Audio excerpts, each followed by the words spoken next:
talked about what it was doing, but it somehow framed it as a rogue company doing terrible things instead of actually focusing on what it was and what it is, which is an arm of the Israeli state. It's a private company, yes, but it's used by Israel as almost a diplomatic weapon to make friends, essentially. So that sort of started me on a long journey. And although the Israeli weapons industry had been covered a little bit here and there globally, I wasn't the first one to talk about it.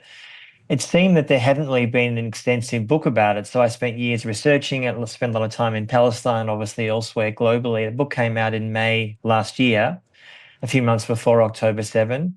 And the book did pretty well. And then October 7 happened and it's kind of exploded around the world. Now, the book itself, although there's an updated edition now, talks about October 7. I think for a lot of people and now with the podcast, it gives people, I think, a context to understand how we got to this point. The book and the podcast doesn't say that Israel is simply going into Gaza to test weapons. That's obviously nonsense, or Lebanon. It's not about that solely, but it's partly an incredibly important byproduct, which allows Israel to make billions of dollars every year. It's the ninth biggest weapons dealer in the world, and almost give it an insurance policy against criticism, because so many countries around the world for decades have bought some form of Israeli spyware or weapons or some kind of surveillance tech.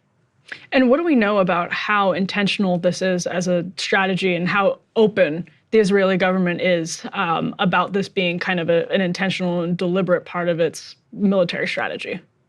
At times it's very deliberate, at times it's incredibly secretive. So as I show in the book and we talk about in the podcast, we interview huge numbers of people, both looking at the historical aspect, but also the reality now, particularly post-October 7.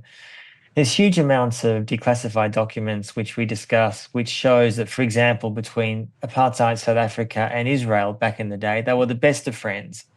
Publicly, it wasn't a secret that they were friends, but the depth of that friendship was not public.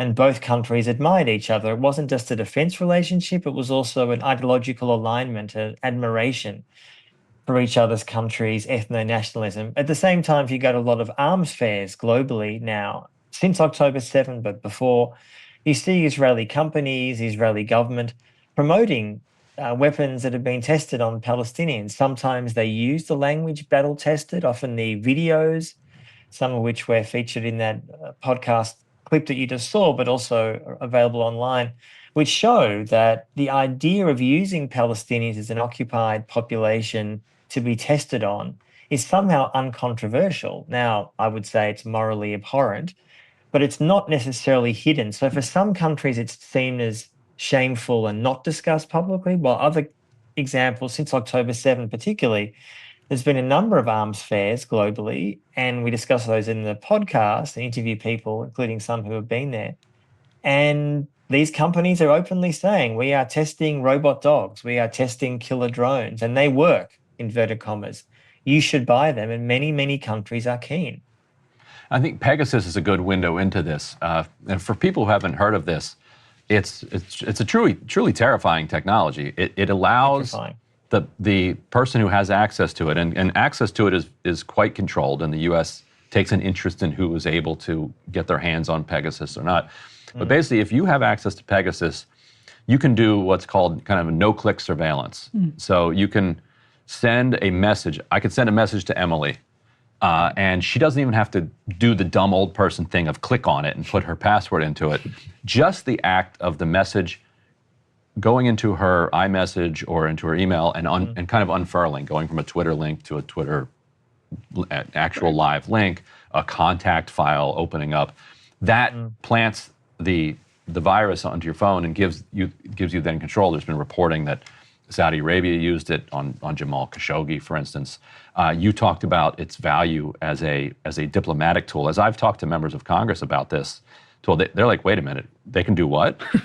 I had no idea. So you have no idea.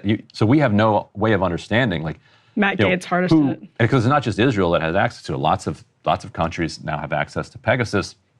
But you can imagine that it's not a coincidence that it would be an Israeli company that came up with this. If you're occupying, millions of people, surveillance is key to that occupation. So can you talk a little bit about how the competitive advantage, so to speak, is produced by the fact that these Israeli companies have access to these occupied populations?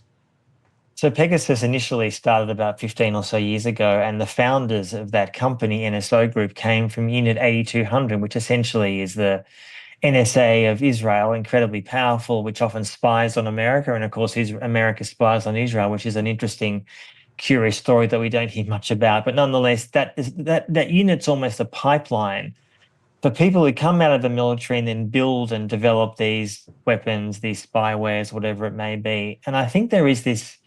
There was an article a few years ago in the New York Times which essentially said that spyware is the modern era's nuclear weapon, as significant as the bombing of Hiroshima and Nagasaki. Now, I'm not sure I entirely agree with that description, but nonetheless, it is unbelievably destructive. And you have no idea, without quite complex testing, whether your phone has been compromised. So what does that mean practically? Well, I've interviewed lots of people over the years, journalists, dissidents, human rights workers in democracies and dictatorships. And as we discuss in the podcast, there is a trail of Netanyahu, particularly in the last 10 years, going to places like Rwanda, India, Saudi Arabia. He didn't visit there, but he's spoken to obviously Saudi leaders.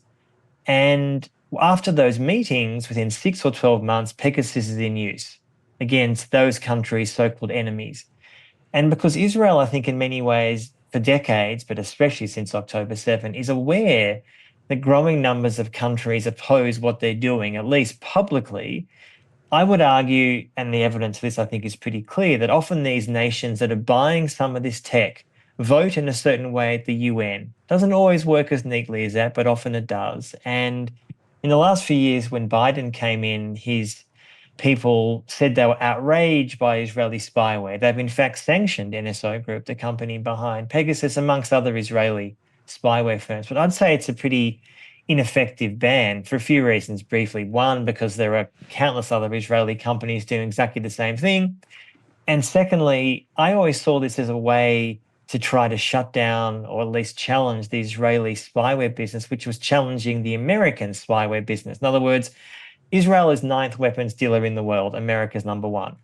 But in terms of spyware, Israel's number one. And America's not happy about it, frankly. Mm-hmm. And the idea is, in a way, I mean, it hasn't actually had much impact. NSO Group is definitely hobbled now, to be sure. It exists, and there's been some interesting reporting in the last few weeks that they're massively lobbying members of the Republican side in the hope if Trump wins, that ban would be reversed, essentially, if Trump gets in a couple of weeks.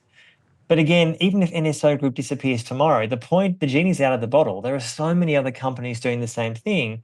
And that briefly, Ryan, that competitive advantage is that when Israel promotes these tools, they regularly say, both privately and publicly, this has worked in Palestine on Palestinians, or it's worked in India, or it's worked in Rwanda. That so-called competitive advantage is something that Israel trades on. And for many countries, that's really appealing. So one big question I know gets a lot of focus in the podcast is what's changed since October 7th in this particular context? Like, what have we learned just since October 7th about how Israel is approaching all of this? You know, on the face of it, after October 7, it would seem kind of insane that anyone would go to Israel for advice on intelligence or surveillance, considering the catastrophe from Israel's perspective on that day where everything didn't work. Intelligence failed, the military failed, the government was absent. I mean, everything was a disaster. And yet, remarkably quickly, really within a matter of weeks, many of the companies, some of whom had provided the so-called surveillance tech around Gaza, having spent a lot of time in Gaza, not since October 7, of course, but in the last 10 or 15 years, there's a huge suite of surveillance tech, cameras, walls, etc. All that failed. But many of those companies transitioned, pivoted very quickly.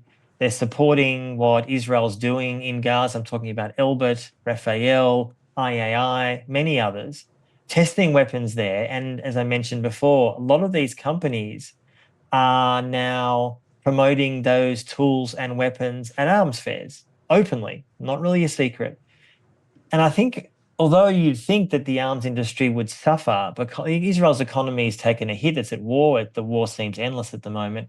But I'm actually pretty confident that that industry will continue to thrive, because after Russia's invasion of Ukraine, for example, 2.5 years ago, many European countries came rushing to Israel begging for help to sell missile defense